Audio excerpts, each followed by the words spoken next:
or I am not able to complete, I am not able to get rid. Kala Bhairava destroys that boredom, tiredness, uninspiredness inside you. This is the logic of Kala.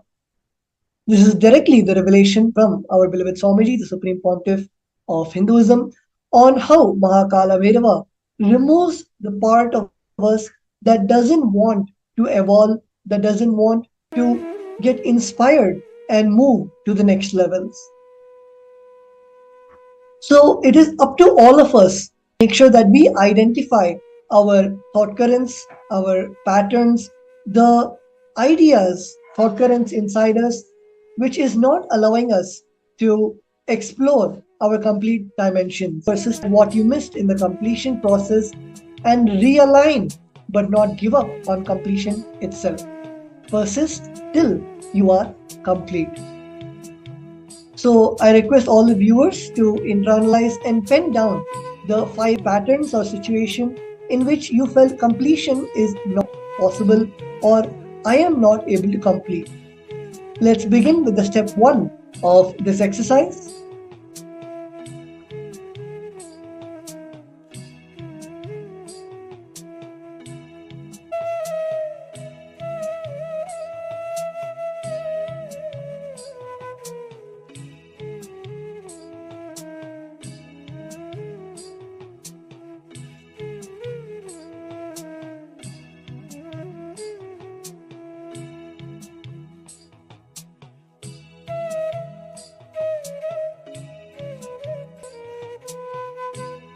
Intensely look inside and pen down every situation, every incident where you felt that completion is not possible. As Swamiji beautifully says, that when we accept the fact completion is not possible, or when we are not inspired by ourselves to do the completion, it is then when Mahakala Bhairava gets involved and destroys that part of us. So let's all look inside and make sure that we do not allow that impossibility and that space of not able to complete, where we, because of our patterns, because of laziness, boredom, tiredness, or just the feeling of not being inspired, are not looking in and completing. So let's all internalize deeply and make sure that we are looking inside and write down the patterns in situations. Only time for yoga in the morning. And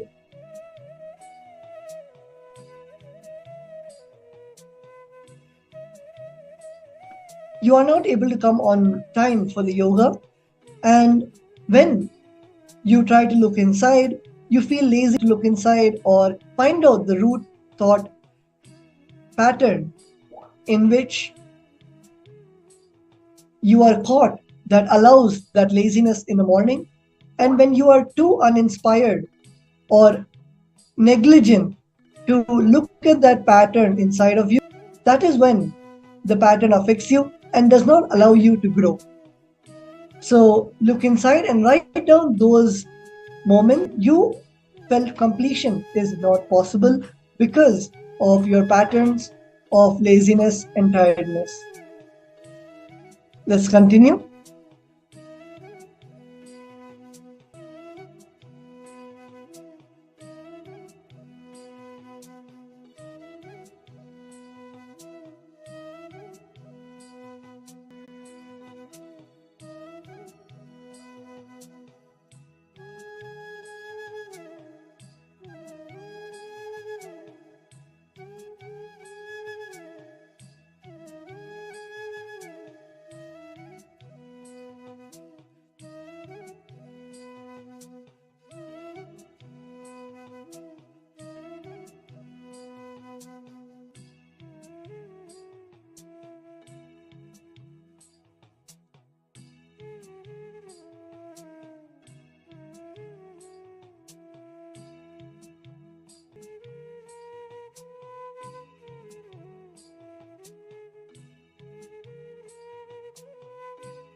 Nityanam. So all of us wrote down where we thought that completion is not possible for us, the incidents where we thought completion is not possible. So let's enter into the step two of exercise. So in this step two, we are going to look inside and identify the real reason why you did not complete with those patterns, even though you are suffering from them. Is it because of your laziness or boredom or uninspiredness or arrogance? Look inside yourself and identify the exact reason. For example, if you are not waking up on time for the yoga, and even though it is not healthy for your body or it is not helping you in your day to day routine,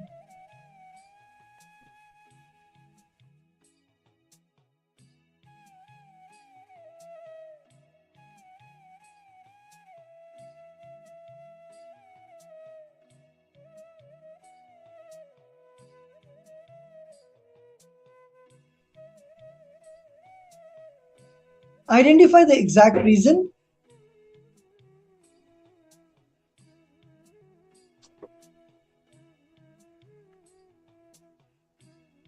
why the completion and why you felt you cannot complete. Is it the reason could be you did not feel the completion process works for you, or just laziness to sit and go through the whole completion process? Why you did not do the completion inside yourself? Sit and look inside. And for each of the five incidents that you had written, why you thought completion is not possible, for each one of those five incidents, look the real reason why you did not complete with those patterns. Please continue.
Nithyananda.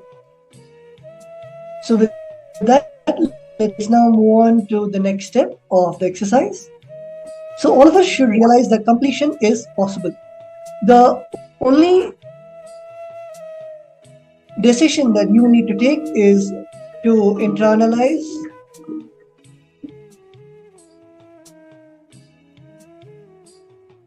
completing till your incompletions become tired. In this game, the first person who becomes tired loses, whether you're going to become tired or your incompletions are going to become tired. That is the whole game. Only your decision to be in the space of completion can save yourself.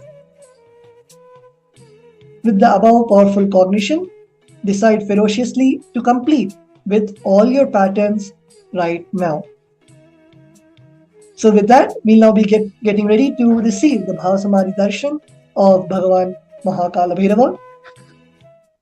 We'll be moving on to the next session. I request all the viewers to come back and settle down, and let's get ready to move on to the next segment of today's introduction to the Kala Bhairava Bhava Samadhi Darshan. Thank you, Nithyananda.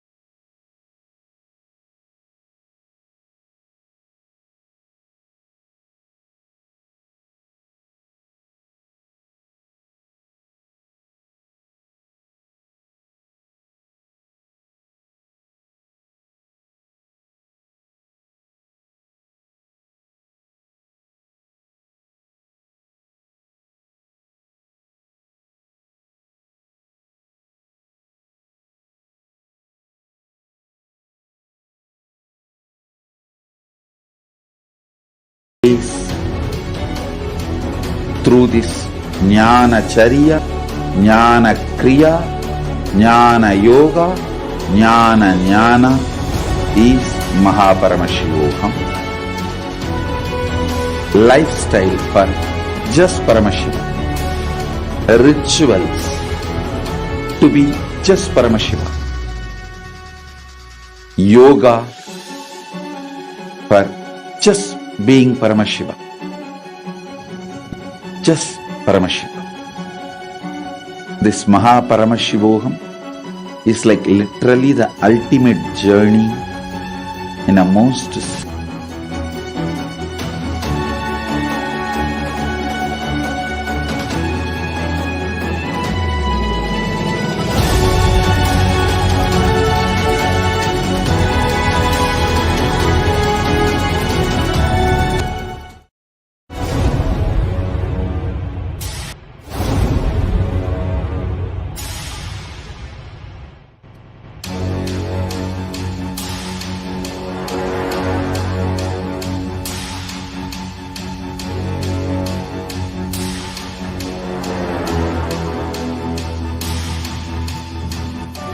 understand, literally last 39 years from the age of 5, whatever Paramashiva manifested through teaching, speaking, writing, every way, condensing the whole thing and presenting it to you all as experiential in these 21 days through this Jnana Charya, Jnana Kriya, Jnana Yoga, Jnana Jnana Mahaparamashivoham. Lifestyle for just Paramashiva. Rituals to be just Paramashiva. Yoga for just being Paramashiva. Jnana just Paramashiva. This Mahaparamashivoham is like literally the ultimate journey in a most safest way.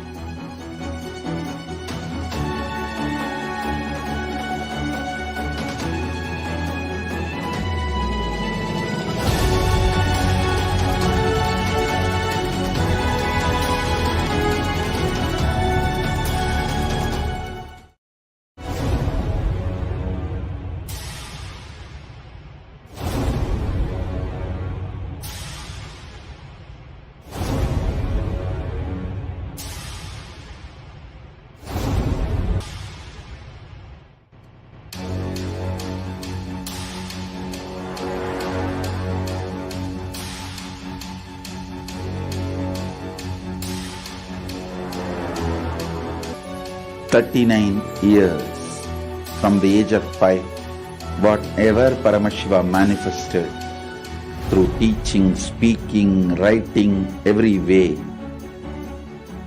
condensing the whole thing and presenting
Nithyananda Paramashivam.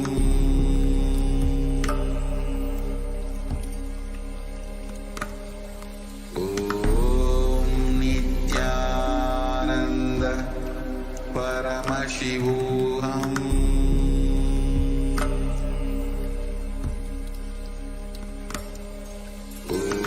Nithyananda Paramashivam.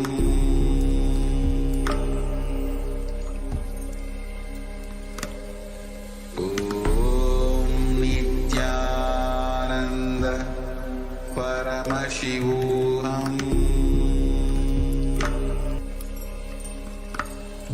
Nithyananda Paramashivam.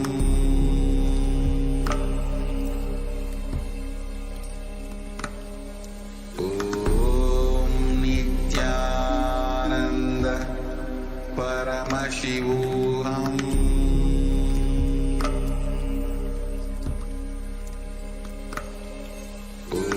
Om Nithyananda Paramashivam. Nithyanandam Paramasukadam Kevalam Jnanamurtam Dvandvatitam Gaganasudhisham Tattvamasyadilaksham Ekam Nityam Vimalamachalam Sarvadi Sakshibhutam Bhavaditam Trigunarahitam Sadgurum Tam Namami.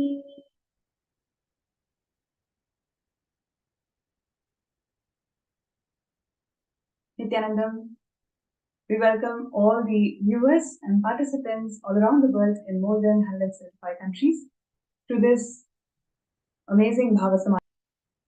Kala Bhairava, manifesting through the Nijavatara, the supreme pontiff of Hinduism, Bhagavan Nithyananda Paramashivam. And before we do the Bhava Samadhi Darshan, we are going to be having a very interesting, the various contributions of Kailasa in reviving the festivities and celebrations of life. Sanatana Hindu Dharma, it is not just a religion, it is the lifestyle itself. The lifestyle that constitutes various aspects and celebrations, the knowledge streams through Shastras, Vedas and Agamas, and all the pilgrimage centers. Each and every branch or each and every Shastra gave birth to thousands of religions because every single Shastra is a religion by its own. And all of these religions, traditions, culture that comprises under the umbrella of Sanatana Hindu Dharma congregates in one point. And that point is Kumbh Mela. Kumbh Mela is the world's largest spiritual celebration in the world, where literally thousands and thousands of sampradayas, traditions and cultures all congregate at one point. And in this point, it's huge celebration where you can literally see how each of these traditions are unique in its own way, and yet all of them come together to to celebrate.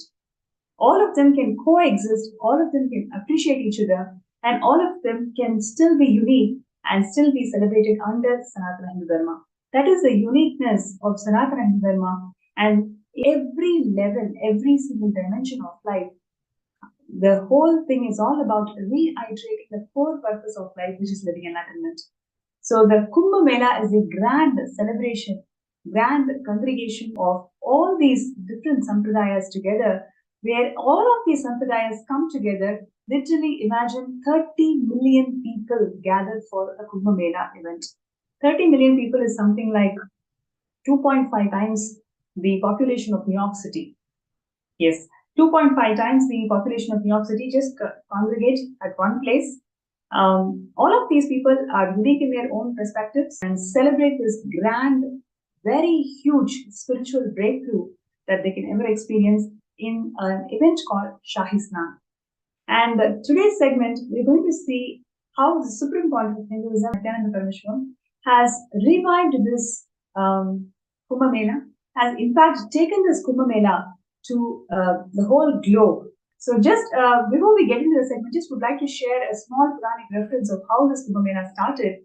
So when there was a conflict between the Devas and Asuras on who is going to take the Amrita Kalasha, during that fight, the Amrita Kalasha fell down in 4 places.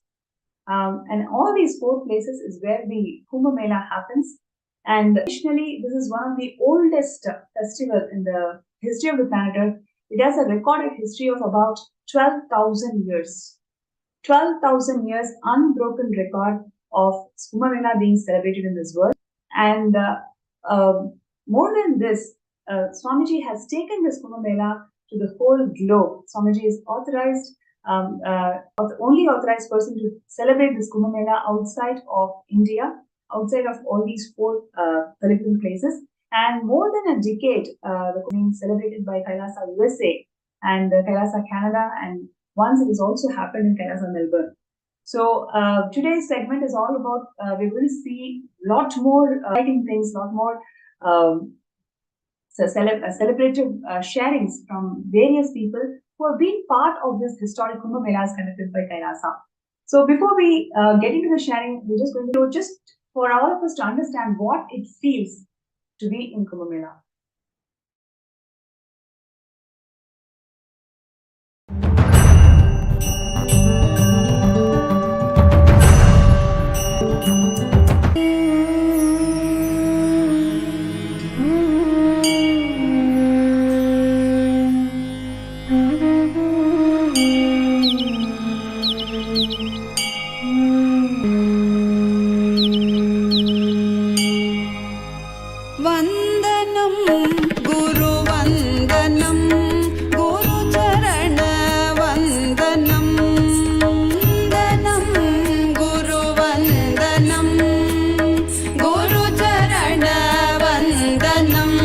Nithyananda Guru Charana Vandanam Vandanam Guru Vandanam Guru Charana Vandanam Nithyananda Vandanam.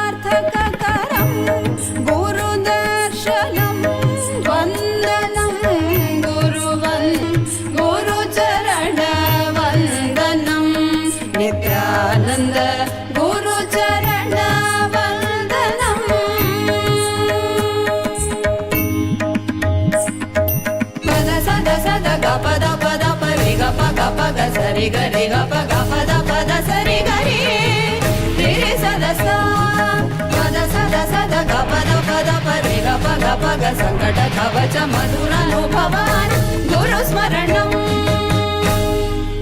Nithyananda rupam rupam Nithyananda rupam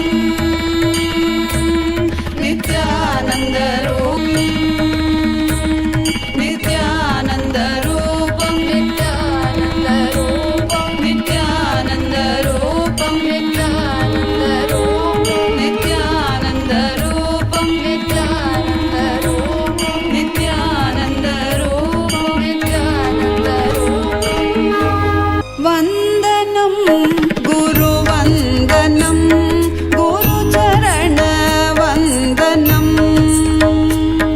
वन्दनं गुरुवनं गुरुचरणवन्दनं Nityanand गुरुचरणवन्दनं वन्दनं गुरुवन्दनं गुरुचरणवन्दनं Nityanand गुरुचरणवन्दनम्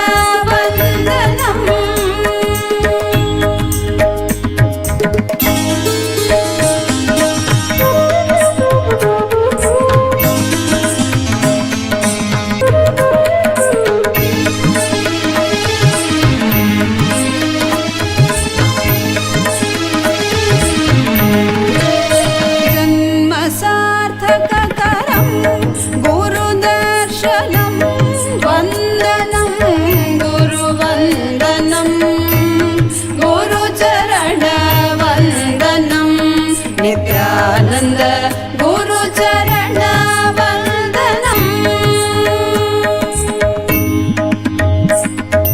पद सद सद ग पद पद परि ग प ग प ग सरि ग रि ग प ग पद पद सरि ग रि रि रि सद सा पद सद सद ग पद पद परि ग प ग प ग संकट कवच मधुरन्तं गुरुस्मरणम्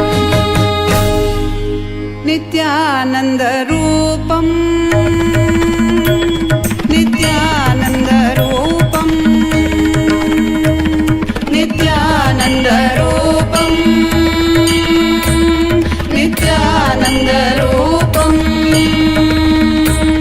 नित्यानन्दरूपं नित्यानन्दरूपं नित्यानन्दरूपं नित्यानन्दरूपं नित्यानन्दरूपं नित्यानन्दरूपं वन्दनं गुरुचरणवन्दनं Nityanand गुरुचरणवन्दनं वन्दनं गुरुवन्दनं गुरुचरणवन्दनं Nityanand गुरुचरणवन्दनम्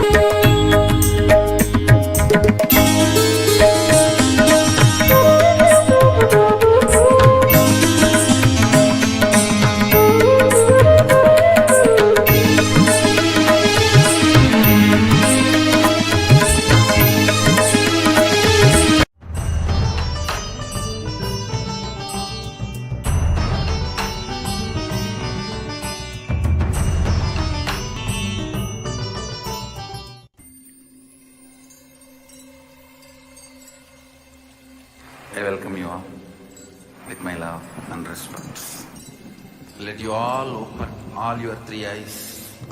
Om Ananda Paramashivam.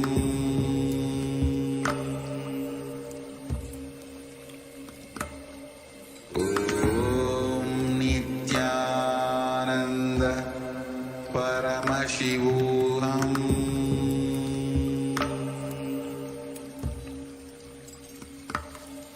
Om Nithyananda Paramashivam.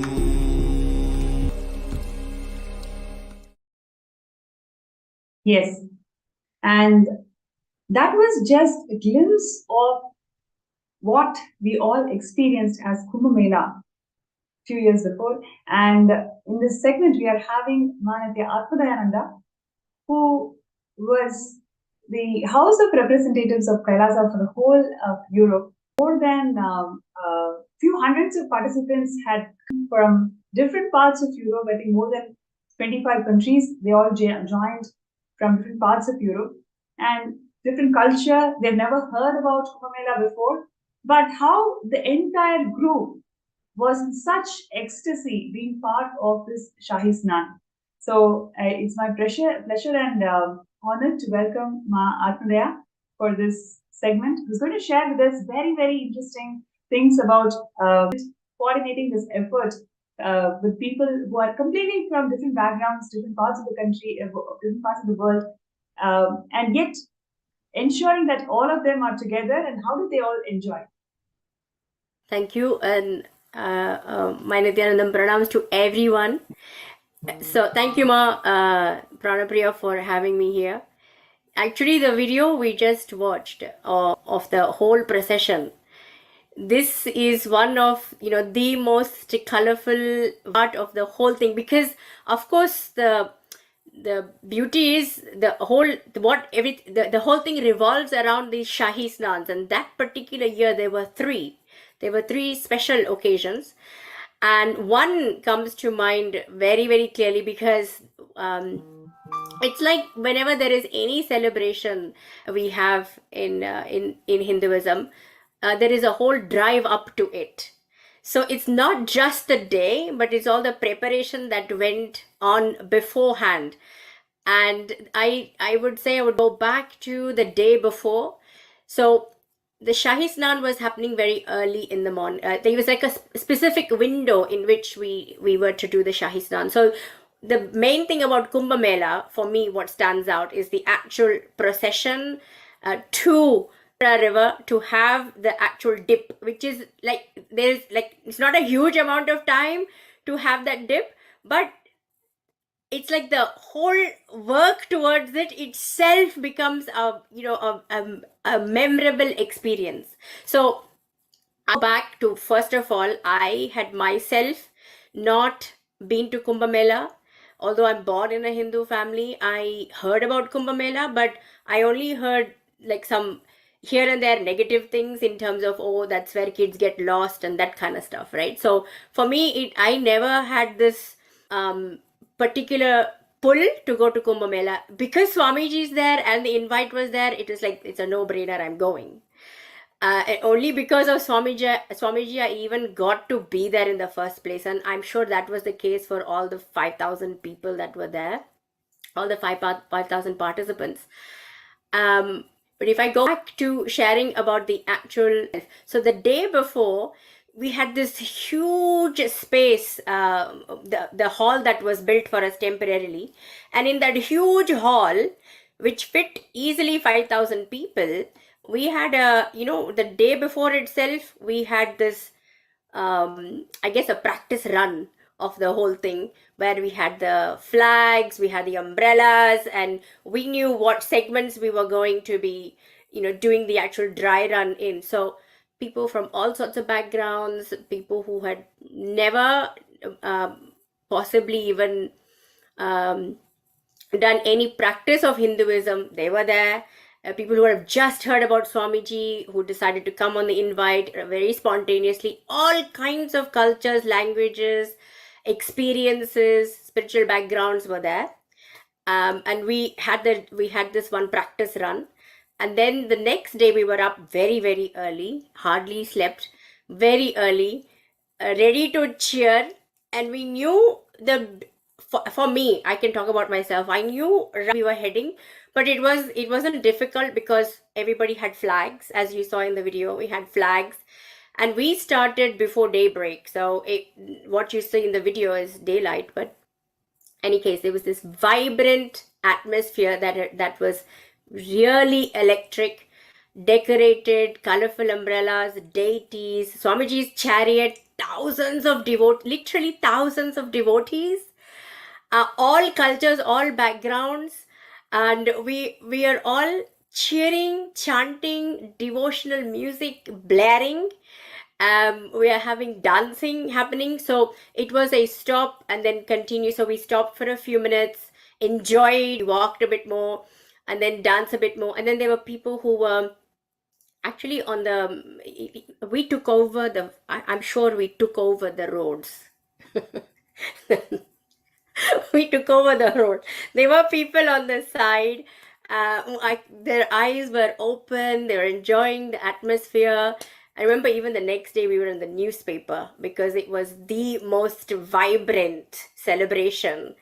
Was all in all the newspapers. All the photographs were from Swamiji in the chariot, Swamiji receiving all the flowers. You saw people were, showering Swamiji with flowers and garlands, getting involved in the celebrations and things like that. So literally an adventure of a lifetime for me. I had, and it's a very immersive experience. Very to I'm sure myself and everybody got to learn that life is a celebration when it comes to Hinduism, and that was very apparent in that what it would have been like a 6 hour 7 hour journey, which we prepared for. So order in chaos, chaos in order. The then I had a rough idea. We all were prepared, know that we are going in this direction. This is where we're headed. This is where we're going to take a dip. And what an amazing blessing! Like I found out afterwards, that my grandmother always wanted to go to Kumbh Mela, but she never got to. So she was very proud that I had been to Kumbh Mela, and I only was able to go there because of Swamiji. And I, if it's the pull, the alive, immersive experience that was available. So as we walked, and the procession continued, the music continued, and so many people from outside got involved, and I didn't realize the full impact of it actually on people until in 2021, when one of the devotees in UK, she said to me that she was there for Kumbh Mela and she didn't know about Swamiji at the time, and she saw Swamiji in the chariot. She saw Swamiji and she was thinking, who is this being? She was pulled towards Swamiji, and she didn't know who it was, and she wanted to know more. She was automatically attracted to Swamiji without knowing much. And then later on in